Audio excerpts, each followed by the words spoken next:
Many retirees say that transitioning from saving to living off their savings is one of the biggest challenges of retirement. Is your retirement just around the corner? Even if you've been saving and prepping for decades, there are still things you'll need to prepare for emotionally, mentally, and financially for your official upcoming retirement date. Taking steps towards the retirement that you want while you're working can help you identify any shortfalls and make adjustments, which could increase your long-term probability of success. You don't want to find out after it's too late that you didn't adequately consider your decision to retire. I'm Amber Knips, Wealth Advisor at Sweet Financial Partners, located in Fairmont and Jackson, Minnesota. And I specialize in working with high net worth individuals as they navigate life's biggest transactions and transitions, which are both expected and unexpected. And we believe that everyone has the right to realize that their dreams are possible. And we focus on that when working with clients to help them plan for their future. You only have one chance to retire, and it's a big decision. Or maybe I should say you only have one chance if you plan properly so you don't have to go back to work and then retire again at some point. I recently had a conversation with someone who said he's been trying to retire for 3 years now. And he was always a do-it-yourselfer, took care of everything himself, liked doing it.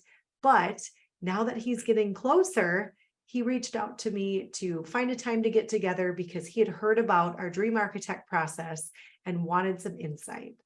He said that every time he thinks he's ready to retire, something comes up that he didn't plan for and didn't take into consideration.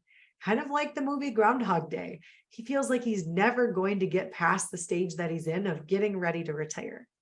So what we talked about, and for him, is he's done a great job of saving and maxing out his retirement every year, his retirement savings. But then that's where his expertise ended. He's like, gosh, I don't know how to decide Social Security, where to take money from, taxes, and all of the things. He said it just seemed like too much. And he is just nervous to lose that consistent income. So for him, the decision on making a decision to retire turned into no decision, and he's just kept working. And like I told him, we help people retire every day. We know all of the different things to consider when taking into account, all those different things like taxes. So he shouldn't have to stress and worry about those things to make sure that everything's covered. That's what we're here for. So in this video, I want to go through the 6 things that you should be reviewing now in the final few months before you get ready for retirement to help set yourself up for a smooth transition. And this really only scratches the surface, but it's a great starting point. So the first thing to consider is get any one-time expenses out of the way before you get to that point where you don't have income anymore. So you should be thinking about, are there any big nagging house repairs or things that you've been putting off, or maybe a car upgrade, or any dream vacations that you want to make sure you have a down payment to put on. So if anything would maybe cost more than you would anticipate, you can always think about, well, maybe I should work an extra couple months, or where can we take to cover that from? But ideally, taking out a big chunk from your retirement accounts might not be the best strategy in that year that you retire. So giving yourself the flexibility to say, hey, the big things are out of the way, at least the big things we know are coming. Unexpected things always come up, but take care of some of those expected things. And, depending on overall tax strategy, there can be some really great opportunities if you don't have big amounts coming out of those pre-tax accounts. The second would be maxing out your savings. So think of this in, not only your retirement plan at work, but a savings account as well. So the year leading up to retirement can be a great way to stash up as much cash as you can and put as much of your paycheck away as you can to build up that extra flexibility.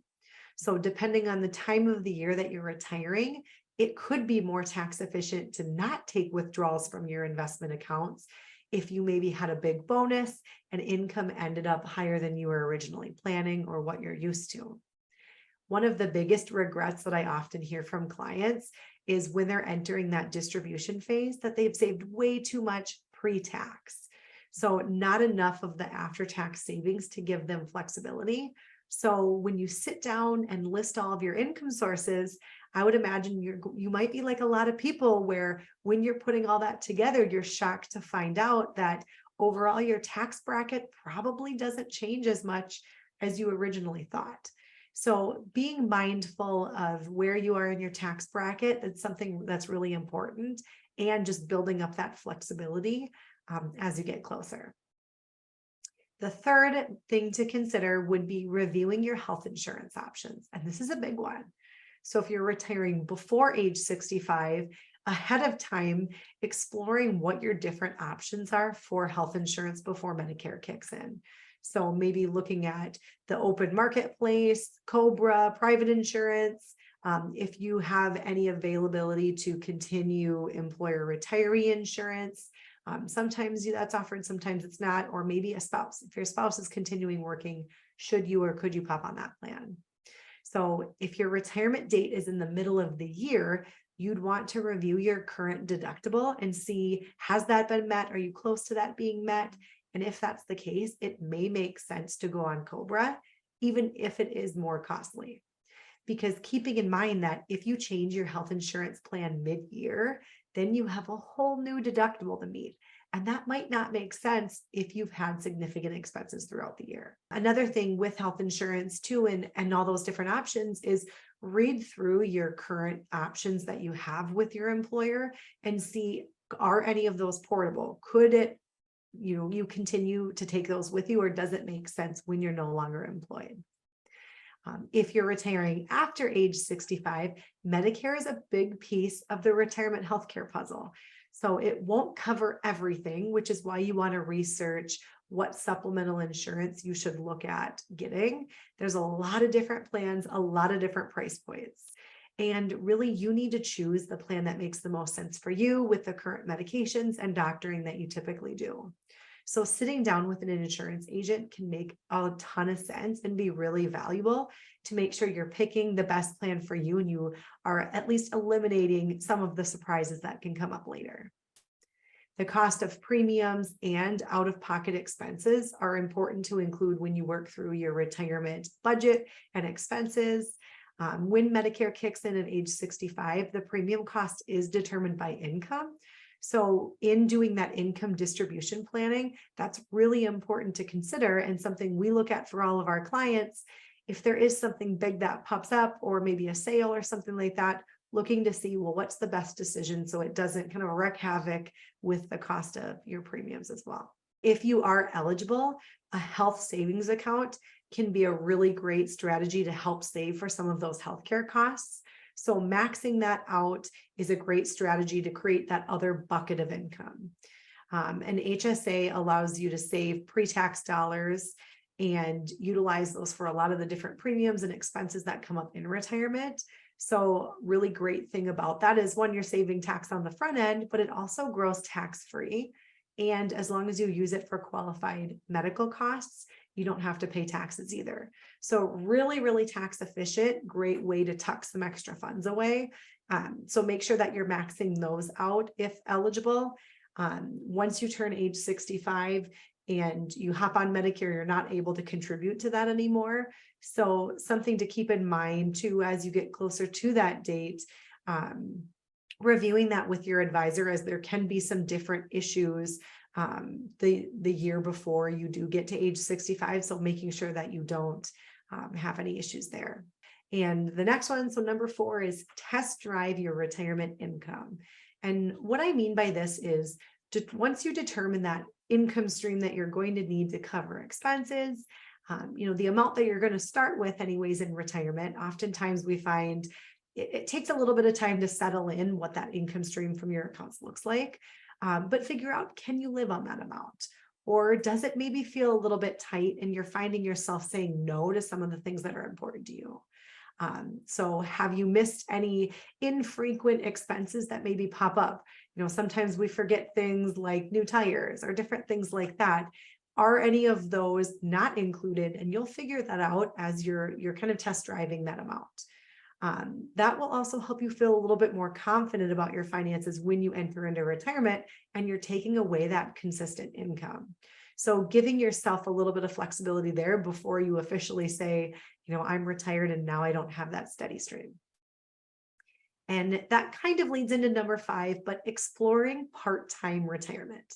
So maybe there's an opportunity if you talk to your employer to see, could you work part-time as a consultant, or could you reduce your hours a little bit and continue to stay on to gradually ease into retirement? That's something that we found has worked really well for some of our clients to get an idea of what does retirement look like now that you have some extra free time without, fully jumping all the way in. So working a little bit less, maybe take some of that stress away, and maybe you like that and you want to continue to work a few more years. If it's not an option, maybe even working part-time from home or full-time from home, maybe that would help you feel a little bit more confident in working a little bit longer too, if that's something you're considering. It's amazing about how much sometimes the stress of a daily commute or the set, having to head into the office a certain amount of hours can cause. So maybe, scaling that back a little bit could be something that's important to you too. Maybe not necessarily the case that works for you, but having some of those conversations could be something that's worth having. I've had several clients have that conversation when they thought it was completely off the table and it wasn't. And now they've done it for years. And they're like, this is the perfect situation for me. Still have the income, so I'm not feeling like we're just spending down from accounts, but it's not quite as much of the stressor that it was before. If you do plan to work while, part-time in retirement, it's important to understand how earnings can affect if you have started Social Security, if you're going to start Social Security. That's a really important conversation to have before you do officially draw. For 2023, you can earn up to $21,240 without affecting any of your Social Security benefits. For every $2 you earn over that amount, your benefits are reduced by $1. This does change the year you reach full retirement age, and you have kind of an extra earnings limit, and then that amount that you end up having to pay back potentially does increase. But what's interesting is once you reach full retirement age, then you can earn any amount. That limit gets completely removed and you can collect Social Security without having to worry about that. So that's important to consider if you are retiring mid-year, is looking at, well, what have you earned so far this year? Have you gotten any bonuses, things like that, that could make a big impact on the amount of benefits in Social Security that you keep. Which is something we talk a lot about, is it's not about how much income you make, it's about the amount of income that you keep. So leading into our last point is simplifying your financial picture. And this is one that's really, really valuable and important to consider, is consolidating your financial accounts and just simplifying your investments across the board. It makes it a lot easier to keep on top of tax planning, and it really helps reduce the chances that you'll make a mistake that can hurt your finances down the road. So if you were one that changed jobs several times over your career, maybe you have a couple different investment accounts at different companies, and while you're working, it might be easy to manage that. You have more of a growth strategy. You tend to not worry as much about the volatility. That changes in retirement. There's a lot more opportunities, maybe things like Roth conversions, and it just gets a lot harder to manage, especially when you fast forward to where you have to start taking funds out of your retirement accounts, those RMDs. That's where we see mistakes happening and could be some hefty penalties if things aren't managed properly. So you have the ability to consolidate your retirement accounts for likely a minimal cost, and it can be done without generating any taxes if it's done properly. So something really important to review and see, does that make sense for me? Because really what you're also doing is you're helping yourself, but you're also simplifying things for your loved ones later on. If something were to happen to you, having everything in one place allows them to focus on what's important and not make phone call after phone call, have meeting after meeting at all of these different places. I've heard so many times, oh, I'm so glad mom and dad had things taken care of like they did. But I've yet to hear someone say, well, that was a fun scavenger hunt trying to track down all the different places mom and dad had assets. So really tidying up as you enter that new phase. Retirement can be a really great, wonderful time to spend your time doing the things that you haven't been able to do, or maybe have been looking forward to do, like traveling, spending extra time with family, maybe coming up with a few hobbies. But these things are only available if you're financially prepared for retirement. So the sooner you can start planning ahead and stress testing your portfolio to see what gaps you may have, the better off you're going to be. It's exciting that you're getting close to that retirement finish line, but there's still a lot of things to do in that final year of work. So to continue the conversation on getting ready for retirement, check out another one of my videos, the 6 key questions to ask when retirement planning, because taking care of these things now will really help you get ready for retirement or decide, is there anything that I need to be doing before I can officially retire?